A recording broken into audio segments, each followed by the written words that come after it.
धन्ना जाट रोज अपने ठाकुर जी के आगे प्रसाद की थाली रखते, छोटे से बालक धन्ना, और प्रसाद की थाली रख के ऐसे बैठ जाते, पाओ ठाकुर जी पाओ, अरे मेरी मैया ने बाजरे की रोटी बनाई पाओ, चटनी बहुत बढ़िया ठाकुर जी पाओ। ठाकुर जी नहीं पाते, खूब देर हो गई, ठाकुर जी ने जब नहीं पाया तो धन्ना जाट बोले आपको हमारे घर का प्रसाद भा नहीं रहा है, आप नहीं पाओगे मैं भी नहीं पाऊंगा। भूखे ही सो गया। अगले दिन भूख प्यास लगी है, छोटे से बालक को भूख कहां सहन होती है। दूसरे दिन ठाकुर जी के आगे हाथ जोड़े बोले आप नहीं पा रहे हो, हमारे घर का प्रसाद आपको बढ़िया नहीं लग रहा, पर मुझे बहुत जोर की भूख लगी है, मेरे लिए पा लीजिए, आप पाओगे तो मैं पाऊंगा। दूसरे दिन थाली रखी और ठाकुर जी आज तो पालो। ठाकुर जी ने आज भी भोग नहीं लगाया। बेचारा धन्ना बालक रोने लगा ठाकुर जी के आगे, बोले मुझे बहुत जोर की भूख लगी है और मैं तब तक नहीं पाऊंगा जब तक आप नहीं पाओगे। क्यों नहीं पा रहे हो? दूसरे दिन भी रोता रोता भूखा ही सो गया। हम आप होते ना, अरे महाराज कहां तक कहें, एकादशी दिन वाले दिन भी इस पेट पर रहम नहीं करते हम लोग। उस दिन भी सब लोग दुनिया भर के व्यंजन बनाना जानते हैं। कहा गया क्या करो? फलाहार। क्या करो? फल का आहार सेवन करो। लेकिन फलाहार के नाम पर क्या क्या बनता है। बाकी के दिन तो हमारी कैलोरी बढ़ती होगी 200, लेकिन एकादशी वाले दिन तो 1000 पार कर जाती होगी। इतना तेल पाते हैं, इतना घी में बना हुआ कुटू की पकौड़ी, कचौड़ी, खीर, ये वो। अभी नवरात्रि चल रहे हैं, फलाहार पाने के लिए आज्ञा दी गई है। वो महाराज सुबह से ही माताएं बहनें लग जाती हैं खाने पकाने में। हम कोई विरोध नहीं कर रहे, ये मत सोचना कि हम मना पाओ, पर भाई व्रत को व्रत रहने, व्रत जैसा लगे, थोड़ा अल्प ही पाओ। पर धन्ना ने दूसरे दिन भी कुछ नहीं पाया। तीसरे दिन बेचारा धन्ना, इतनी कमजोरी आ गई, छोटा सा बालक। तीसरे दिन फिर थाली लगा के लाया, बोले ठाकुर जी कल तक तो मैं प्रार्थना कर रहा था, आज तो मेरे प्राण ही निकल जाएंगे, आपने नहीं पाया तो मैं पाऊंगा नहीं जब तक आप नहीं पाओगे। अच्छा पर्दा कर दूं, मेरे सामने बैठ के पाने में आपको दिक्कत है, लो रस्सी लाया, पर्दा कर दिया ठाकुर जी, अब पाओ। बीच बीच में पर्दा हटा के देखे पा रहे कि नहीं, ठाकुर जी अभी भी बैठे। धन्ना को तो गुस्सा आया, अब रोता रोता बेचारा ठाकुर जी की तरफ पीठ करके बैठ गया, रूठ गया ठाकुर जी से। जैसे ही रूठ करके धन्ना बैठा, नेत्रों से आंसू, बोले दुनिया गलत बोलती है, संत महापुरुष गलत, आप भक्त वत्सल हो, आप बड़े दयालु, अरे आपसे ज्यादा निष्ठुर मैंने कोई नहीं देखा। अरे इतनी इतनी निर्दयता, 3 दिन से बालक को भूखा रखा आपने। कोई बात नहीं, मत पाओ, मैं भी हटीला हूं, जब तक नहीं पाओगे मैं भी नहीं पाऊंगा, चाहे प्राण निकल जाए मेरे। सिसक सिसक करके रो रहा था धन्ना। तभी महाराज जोर जोर से चटकारों की आवाज आने लगी। चटकारे समझे? जैसे हाथ में कभी दाल चावल लग जाए तो मुंह में उंगली लेके जोर से चाटते हैं ना, और फिर ऐसे चूस करके बाहर निकालें तो जो चप चप आवाज आती है, ऐसे चटकारों की आवाज आ रही थी। धन्ना बोला ये चटकारे कौन ले रहा है? और जैसे ही पर्दा हटा करके देखा, नेक्स्ट से गोपाल जी के पूरे मुंह पे खीर लगी है, सबरे बर्तन में सब सामग्री फैल गई है और ठाकुर जी चटकारे ले ले करके पा रहे हैं। आहा, उस छवि को देख करके धन्ना प्रसन्न हो गया। ठाकुर जी ने अपने झूठे हाथ में लगी भाई सामग्री नेक उठाई और धन्ना की ओर के बोले जल्दी मुंह खोल पा, और धन्ना को पवाने लगे। ये क्या है? यही रास है। 3 दिन तक धन्ना जो स्थिति में था वो रस था, लेकिन उसकी स्थिति से ठाकुर जी प्रसन्न होकर के सचल हो गए, यही रास है। अब कभी हमारे साथ ऐसा हो जाए,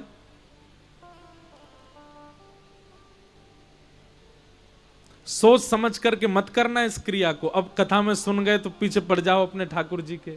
धन्ना के यहां पाए थे, हमारे यहां भी पाओ। धन्ना तो बेचारा सरल था, सहज था, सीधा था।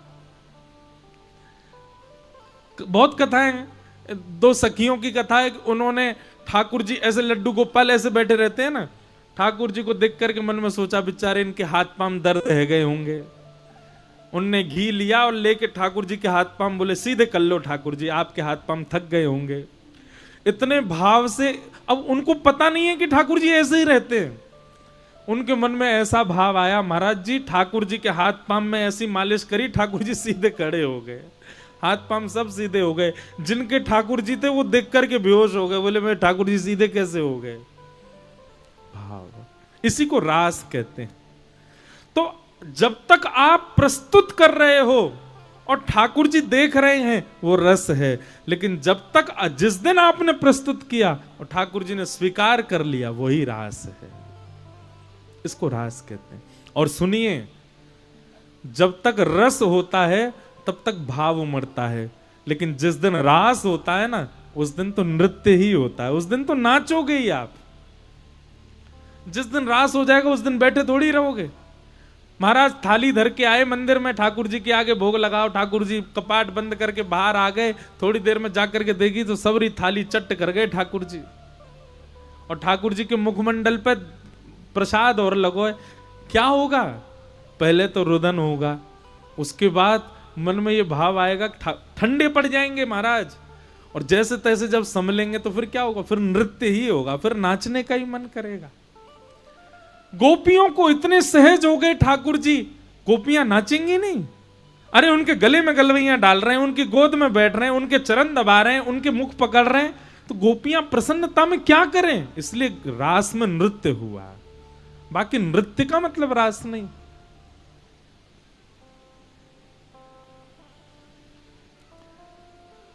सब गोपियों को ठाकुर जी ने वेणु रव करके बुला लिया। सब गोपियां अर्धरात्रि में आ गईं, भगवान के सामने आकर के खड़ी हो गईं। हजारों लाखों गोपियों को देख करके ठाकुर जी ने सबसे पूछा, अपने आने का कारण बताओ। भगवान परीक्षा लेने लगे। गोपियां सब बोली, पहले तो हमको बुला लिया, अब पूछ रहे आने का कारण। अरे कारण आप नहीं जानते? आपको सब तो पता है कि हम आपको प्रियतम मानती हैं, आपके प्रति हमारा प्रेम भाव, पूछ क्यों रहे हैं?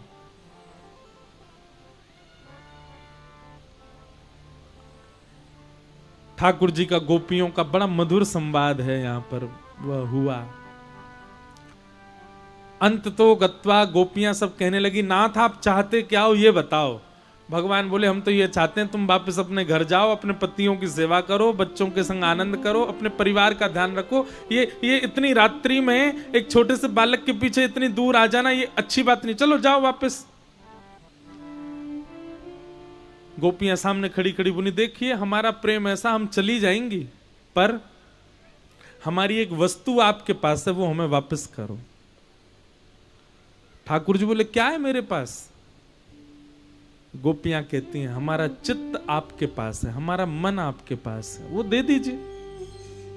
चित्तम सुखेन भवता पहितम ग्रहेषु यन्निर्विशस्त्यतु करावपि ग्रह्य कृत्ये पादौ पदम न चलतस्तव पादमूलात् यामः कथम भ्रजमतो करवाम किं वा। नाथ, संसार में कोई भी व्यक्ति कोई भी क्रिया करता है, उसमें चित्त का लगना बहुत जरूरी होता है। हम संसार में कुछ नहीं कर पाएंगे, क्यों? क्योंकि चित्त आप में लगा हुआ है, चित्त आपके पास है, मन तो आपने रख लिया है। हम कैसे जाएं बिना मन के? हमारा मन वापस दे दो, हम चली जाएंगे। इस बात से ठाकुर जी रीझ गए। गोपियों ने वो कह दिया जो ठाकुर जी सुनना चाहते थे। क्या? हमारा मन आपके पास है, हमारा मन आप में लग गया है। सर्वधर्मान परित्यज्य, गीता में भगवान कहते हैं, प्रसिद्ध श्लोक है, माम एकम शरणम ब्रज। ठाकुर जी कहते हैं, सब छोड़ मेरी शरण में आ जा। हमसे वही नहीं होता, सब छूटता नहीं है हमसे, हम सब पकड़ के ठाकुर जी के पास जाते हैं। लेकिन गोपियां तो आज कह रही हैं कि हम सब छोड़ के आ गई हैं नाथ आपकी शरण में। क्यों? क्योंकि मन आपके पास है। हमारा मन वापस दे दो, हमारे चित्त में, हमारे नेत्रों में, हमारे ध्यान में आप कभी मत आना, हम चली जाएंगी वापस। गोपियों का ये निष्काम स्वच्छंद प्रेम जान करके ठाकुर जी खड़े हो गए और बोले, अरे गोपियों, मैं तो तुम्हारी परीक्षा ले रहा हूं और मुझको तो पता चल गई तुम्हारा तो प्रेम सांचो है मेरे प्रति। आओ चलो हम रास विहार करें। सब गोपियों को घेर करके ठाकुर जी उनके साथ रास विहार करने लगे। एक एक गोपी के पास जा जा करके ठाकुर जी उसकी सुध ले रहे हैं, उसके घर की बनी सामग्री पा रहे हैं, उसके गले में गलवियां डाल के घूम रहे हैं, उसके चरण दबा रहे हैं, उसको जलपान करा रहे हैं, उससे पूछ रहे हैं, उसको बता रहे हैं।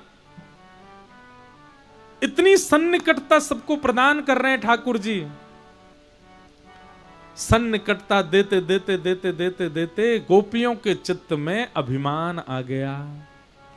और कैसा अभिमान आया बंधुओं? देखो, गोपियों के चित्त में अभिमान आ नहीं सकता, पर ये मुझे और आपको, हम सबको बताने के लिए ठाकुर जी ने लीला की कि गोपियों के चित्त में मान प्रकट कर दिया।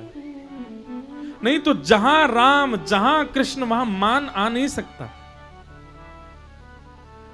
हम आप सबको क्या समझाना चाह रहे हैं ठाकुर जी? ठाकुर जी कह रहे हैं, बोले भैया मैं तुम्हारे पास प्रकट कायकु ना है रहूं, मैं तुम्हारे सामने ऐसे ही क्यों खड़ा रहूं, मैं तुम्हारे सामने ऐसे ही क्यों खड़ा रहूं, तुम्हारे सामने प्रत्यक्ष लीला कायकु ना करूं कि कहीं तुमको मान नहीं है जाए। देखो हमारी सेवा से ठाकुर जी प्रत्यक्ष लीला कर रहे हैं। सत्य बताना, आप अपने घर पे गए, अपने ठाकुर जी की सेवा कर रहे थे, और सेवा करते करते करते करते कुछ ऐसा हुआ कि ठाकुर जी ने अपना एक हाथ सीधा कर लियो। क्या करोगे बताओ? सबसे पहले फोटो खींच के सोशल मीडिया पे डालो सबको, ओ मेरे ठाकुर जी ने हाथ सीधा कर लियो। फिर कोई संत आ जाए, महापुरुष आ जाए, अखबार वालों को बुला लेंगे, हमारे ठाकुर जी ने हाथ सीधा किया, सबको बताओ, हमारी भक्ति से प्रसन्न। ये मान आ जाता है। और आपको अभी आप अस्वीकार करोगे यहां बैठे बैठे, पर निश्चित है जिस दिन कोई लीला हो गई मान आएगा।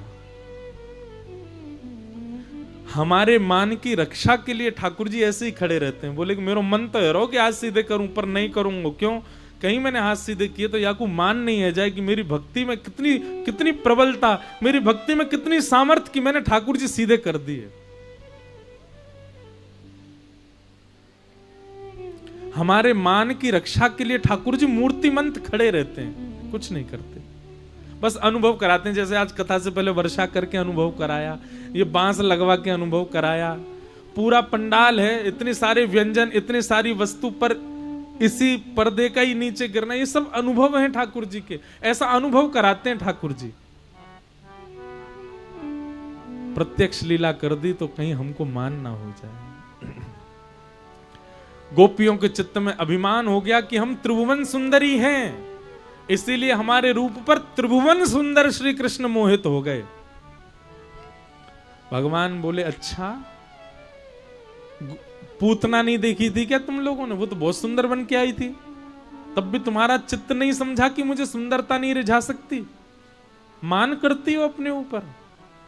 गोपियों के मान को देख करके ठाकुर जी वहां से अंतर ध्यान हो गए। बंधुओं एक बात सुनिएगा, भजन में कभी विक्षेप आवे, कैसा विक्षेप? आप माला कर रहे हैं और माला करते करते करते करते वो दिखाई दे गया जो नहीं दिखना चाहिए, ये विक्षेप है। आप सेवा करते हैं पर सेवा में आज इतनी व्यस्तता आ गई कि सेवा ही नहीं कर पाए, ये विक्षेप है। आप वृंदावन तो गए पर वृंदावन में जाके बिहारी जी, राधा रमण, राधा वल्लभ जी के दर्शन करके वह भाव नहीं आया जो पहले आता था, ये विक्षेप है। और ये विक्षेप कब आता है पता है? कभी ना कभी आपने मान तो किया है, कभी ना कभी अभिमान तो आया है। अभिमान आते ही भजन घटता है, अभिमान आते ही आपका भजन छूटता है, इसलिए मान रहित रहो।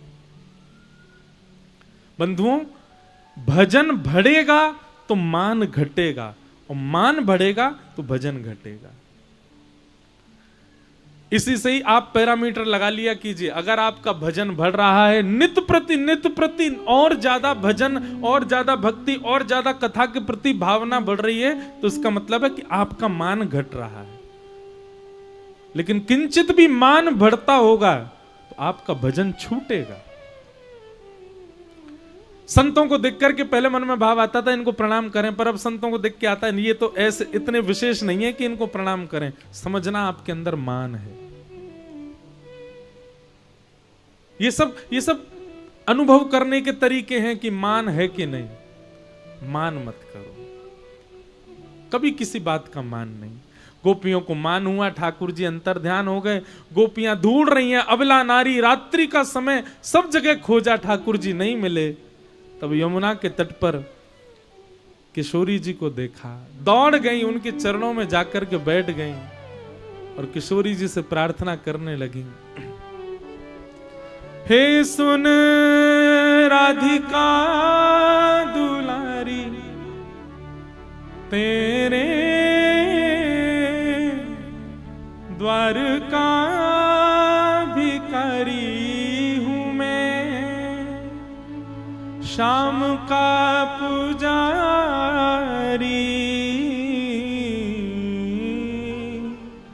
पीड़ा है हमारी हमें श्याम ना मिला, हमें श्याम ना मिला, हमें श्याम ना मिला,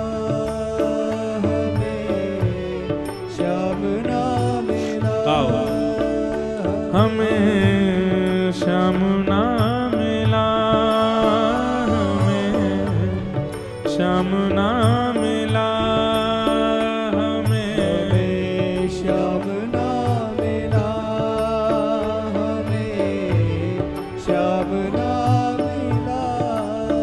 हे सुन राधिका दुलारी, सुन राधिका दुलारी, तेरे द्वार का भिखारी, तेरे द्वार का भिखारी, तेरे श्याम का पुजारी,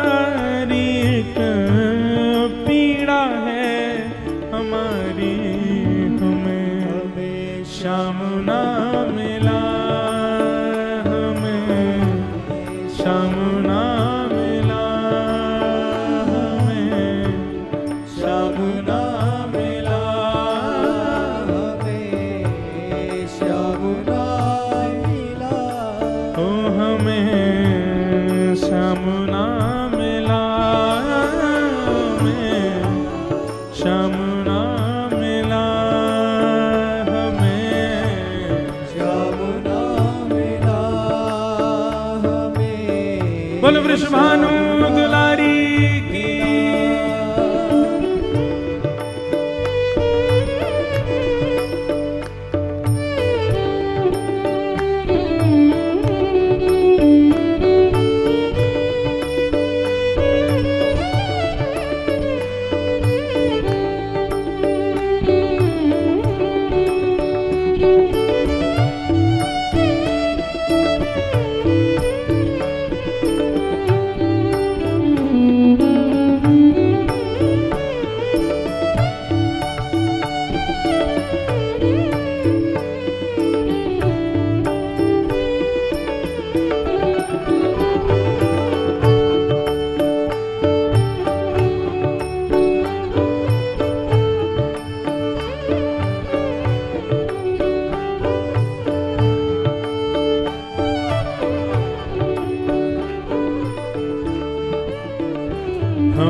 सोचते थे कान्हा कहीं कुंजन में होगा,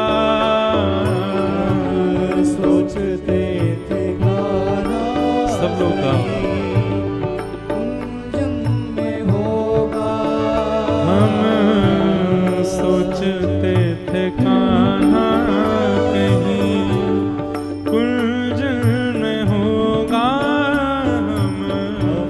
सोचते थे कान्हा कहीं कुंजन में होगा, अभी तो मिलन का हमने सुख नहीं होगा, अभी तो मिलन का हमने सुख नहीं होगा, हे सुन के प्रेम की परिभाषा, सुन के प्रेम की मन में बंधी थी जो आशा, मन में बंधी थी जो आशा, आशा हुई रे निराशा झूठी, दे गया दिलासा हमें श्याम ना मिला, हमें श्याम ना मिला, हमें श्याम ना मिला, हमें श्याम ना मिला। ए सुन राधिका दुलारी, सुन राधिका दुलारी, तेरे द्वार का भिखारी, तेरे द्वार का भिखारी, हूँ मैं श्याम का पुजारी, पीड़ा है हमारी, हमें श्याम ना मिला, हमें श्याम ना मिला, हमें श्याम ना मिला, हमें श्याम ना मिला। हो देता है कन्हाई जिसे प्रेम की दशा, देता है कन्हाई जिसे बहुत ध्यान से सुनिएगा इस पंक्ति को। की दशा, देता है कन्हाई जिसे प्रेम की दशा, देता है कन्हाई जिसे प्रेम की दशा। हो सब विधि उसकी लेता है परीक्षा, सब विधि उसकी लेता है परीक्षा। कभी ठाकुर जी से प्रेम भाव यदि आपका प्रकट हो रहा हो, आप ठाकुर जी से प्रेम करते हैं और फिर उसके बाद कोई परीक्षा आपकी ना हो रही हो, तो समझना आपका ही भाव है, ठाकुर जी को प्रेम नहीं है आपसे। लेकिन आपने प्रेम भाव प्रकट कर दिया ठाकुर जी के प्रति, वृंदावन के प्रति, कथा के प्रति, गुरुजनों के प्रति, वैष्णवों के प्रति, लीला के प्रति, और उसके बाद परीक्षाएं होती हैं। अच्छा, परीक्षा फिर संसार के आर्त आपको परीक्षा नहीं लगेंगे। कृष्ण प्रेम यदि चित्त में आ गया और कृष्ण प्रेम चित्त में आने के बाद में घर वाले यदि आपकी बात नहीं मानते तो वो आपको परीक्षा नहीं लगेगी। पति आपका विपरीत हो गया, वो आपको परीक्षा नहीं लगेगी। बच्चे आपकी बात नहीं सुनते, वो आपको परीक्षा नहीं लगेगी।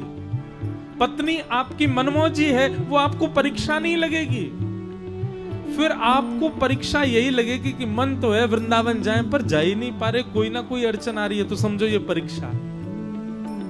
कथा सुनने का बहुत मन होता है पर किसी कारण से कथा नहीं सुन पाते, तो ये परीक्षा है। ठाकुर जी की सेवा करना चाहते हैं बस किसी कारण से सेवा नहीं, ठाकुर जी से संबंधी किसी कार्य में रुकावट आना, ये परीक्षा लगेगी आपको। संसारी भाव आपको परीक्षा नहीं लगेंगे। ठाकुर जी जिसको प्रेम की दशा देते हैं उसकी परीक्षा लेते हैं, और चाहे वो प्रेम संसार से हो चाहे वो प्रेम ठाकुर जी से हो, प्रेम होगा तो परीक्षा होगी। जिसमें परीक्षा नहीं हुई वो प्रेम नहीं है। देता है कन्हाई जिसे प्रेम की दशा, देता है कन्हाई जिसे प्रेम की दशा, देता है कन्हाई जिसे प्रेम की दशा, देता है कन्हाई जिसे प्रेम की दशा,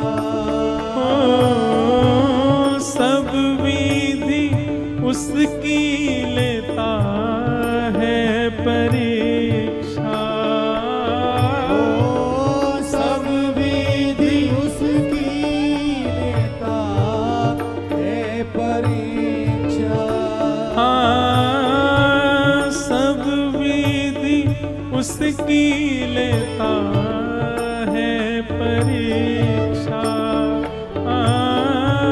सब विधि उसकी लेता है परीक्षा। कभी निकट बुलाए, कभी निकट बुलाए, कभी दूरियां बढ़ाए, कभी दूरियां बढ़ाए, कभी निकट बुलाए, कभी निकट बुलाए, कभी दूरियां बढ़ाए, कभी दूरियां बढ़ाए। छलिया हाथ नहीं आए, छलिया हाथ नहीं आए, हमें श्याम ना मिला, हमें श्याम ना मिला, हमें श्याम ना मिला, हमें श्याम ना मिला। हे सुन राधिका दुलारी, राधिका दुलारी, तेरे द्वार का भिखारी, ओ तेरे द्वार का भिखारी। हूँ मैं श्याम का पुजारी, एक पीड़ा है हमारी, श्याम ना मिला, हमें श्याम ना मिला, हमें श्याम ना मिला, श्याम ना मिला, हमें श्याम ना मिला, हमें श्याम ना मिला, हमें श्याम ना मिला, हमें श्याम ना मिला। सब गोपियां रुदन कर रही हैं, ठाकुर जी का विलाप कर रही हैं। अपना यहाँ जिसे कहे सब कोई, अपना यहाँ जिसे कहे सब कोई, उसके लिए ही मैं दिन रात रोई, उसके लिए ही मैं दिन रात रोई। नाता दुनिया से तोड़ा, नाता दुनिया से तोड़ा, नाता दुनिया से तोड़ा, नाता दुनिया से तोड़ा, नेहा सावरे से जोड़ा, नेहा सावरे से जोड़ा। उसने ऐसा मुख मोड़ा, हमें कहीं का न छोड़ा, हमें श्याम ना मिला, हमें श्याम ना मिला, हमें श्याम ना मिला, हमें श्याम ना मिला। सुन राधिका दुलारी, सुन राधिका दुलारी। सब लोग पुकारो, सुन राधिका दुलारी, ओ सुन राधिका दुलारी, तेरे द्वार का भिखारी हूँ मैं, तेरे द्वार का भिखारी गुजारी एक पीड़ा है हमारी, हमें श्याम ना मिला, हमें श्याम ना मिला, हमें श्याम ना मिला, हमें श्याम ना मिला। बंधुओं, सब गोपियों ने किशोरी जी के चरणों में प्रार्थना की, हे श्यामा जी आप अनुग्रह करो। ठाकुर जी किशोरी जी की कृपा से ही मिलेंगे भैया, और कोई में सामर्थ ना है या त्रिभुवन नायक को आपको मिलावे को। गोपियों ने गोपी गीत गाया, जयति तेधिकम् जन्मना ब्रजः श्रयतन्दिरा सस्वदत्रिः दयितदृश्यता दीक्षुतावक स्त्वैधृता सव स्वां विचिन्वते शरदुदासे साधु जात सरसी जोदर श्रीमुषा। गोपी गीत कम से कम जो निष्ठावान वैष्णव यहां बैठे हैं, जो तुलसी निष्ठा, एकादशी निष्ठा, नाम निष्ठा तीनों करते हैं, उनको गोपी गीत याद होना चाहिए, कंठस्थ होना चाहिए। और चलते फिरते ठाकुर जी की जब याद आए तब गोपी गीत गाओ। हमारी एक बात सुनेंगे बंधु, स्तुतियों का गायन, नाम जप, ये कब किस परिस्थिति में विशेष रूप से करना चाहिए? हम लोग कब करते हैं? जब हमारे जीवन में विपत्ति आ गई तो हम ठाकुर जी को बहुत याद करते हैं। विपत्ति आने पर ठाकुर जी को इसमें ठीक है, वो एक कोने में रखो। विशेष रूप से भगवत स्मरण कब करना चाहिए? जब विषय आपके ऊपर आवे, जैसे कि क्रोध आ रहा है बहुत जोर से, किसी ने कुछ ऐसा कर दिया महाराज कि आपको क्रोध ही आ रहा है, बस जैसे ही क्रोध आए तभी जपने लग जाओ, जय जय राधे कृष्ण राधे गोविंद। घर में उथल पुथल मच रही है, पर आप अपने कमरा में बैठ करके केशव जी कल्याण गिरी धरण छबीले लाल मदन मोहन श्री वृंदावन चंद जय जय राधे। पत्नी रोती हुई आ रही है, चिल्ला रही है, उसको ही बोलो जय जय राधे कृष्ण राधे गोविंद। क्रोध आपको आ रहा है, पर आप क्रोध मत करो, आप कीर्तन करो। किसी व्यक्ति के प्रति ईर्ष्या हो रही है, कोई बहुत सुंदर है, उसके रूप को दे मुझसे भी ज्यादा सुंदर, उसी समय बैठ जाओ ठाकुर जय श्री कृष्ण गोविंद हरे मुरारे हे नाथ नारायण वासुदेव। मेरे अंदर ईर्ष्या आ रही है ठाकुर जी, कीर्तन करो। किसी की वस्तु के प्रति लोभ आ जाए, कोई बहुत बड़ी गाड़ी में बैठ करके आया, उसकी गाड़ी देख करके आपको लोभ आ गया, लोभ आते ही तुरंत महाराज करार विंदे न पदार विंदम मुखार विंदे विनवेशयंतम वटस्य पत्रस्य पुटे शयानम बालम मुकुंदम मनसा स्मरामि। ठाकुर जी का स्मरण करो। ये क्या है पता है?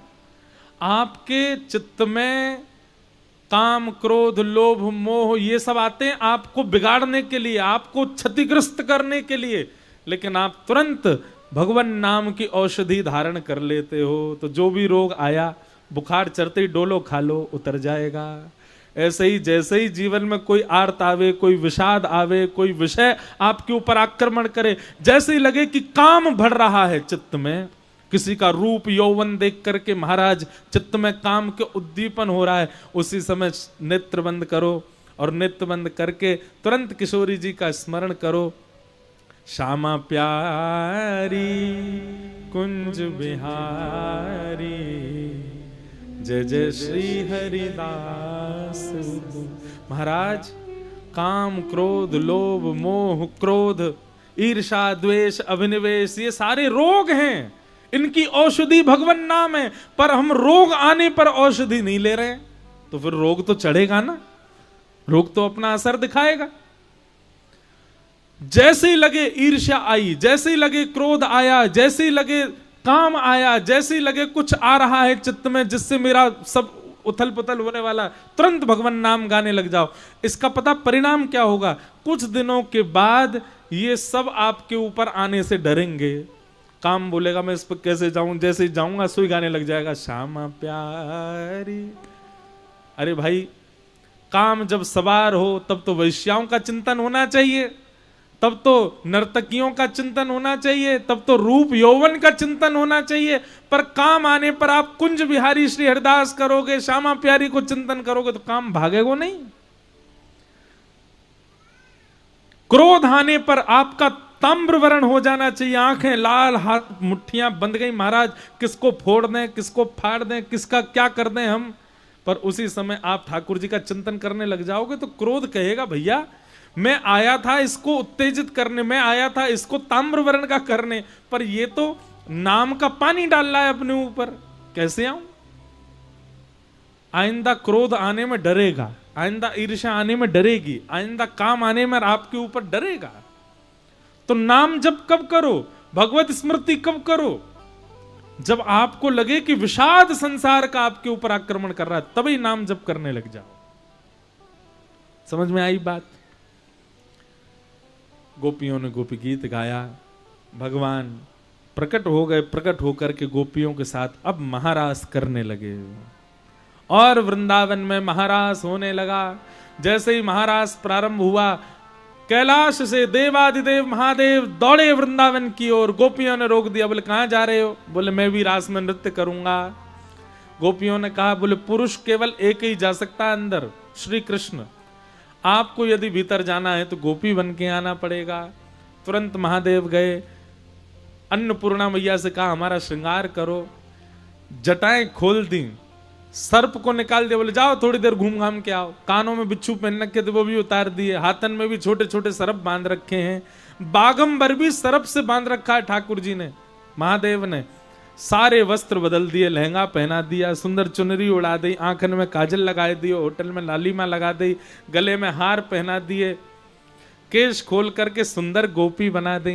बोलो गोपेश्वर महादेव की जय। अब बात दूसरी सुनो। गोपी का मतलब गोपी जैसा श्रृंगार धारण करना नहीं होता। गोपी का मतलब गोपी जैसा भाव धारण करो। इसके विस्तार में मैं गया नहीं हूं। ललिता जी ने महादेव को यमुना जी के तट पर बैठ करके प्रेम बताया। जब महादेव ऐसे हो गए कि रोम रोम कृष्ण कृष्ण भजने लगा, महादेव देवादिदेव शंकर भगवान के रोम रोम से कृष्ण, कृष्ण मन कृष्ण तन, कृष्ण ही हमारो धन। जब ऐसी स्थिति हो गई, ललिता जी बोली अब आप गोपी बन गए हो। जिसका भोजन भी श्री कृष्ण है, जिसके दर्शन भी श्री कृष्ण है, जिसको सुनना भी श्री कृष्ण को, जिसको स्पर्श भी श्री कृष्ण का, जिसका सर्वांगीण श्री कृष्ण है, वही गोपी है। और अब आप गोपी बन गए हो। तब उन्होंने श्रृंगार गोपी का किया और महादेव महारास में पधारे। महादेव को देख के ब्रह्मा जी भी गोपी बन के आए, 4 मुख वाली गोपी भी आई है, सूर्य भी गोपी बन के आए, चंद्र भी गोपी बन के आए, तारे भी गोपी बन के आए, सब गोपी बन बन करके आए। असंख्य गोपियां जब प्रकट हो गई, ठाकुर जी ने देखा इतनी गोपी, तो जितनी गोपी थी उतने ठाकुर जी भी प्रकट हो गए। और तब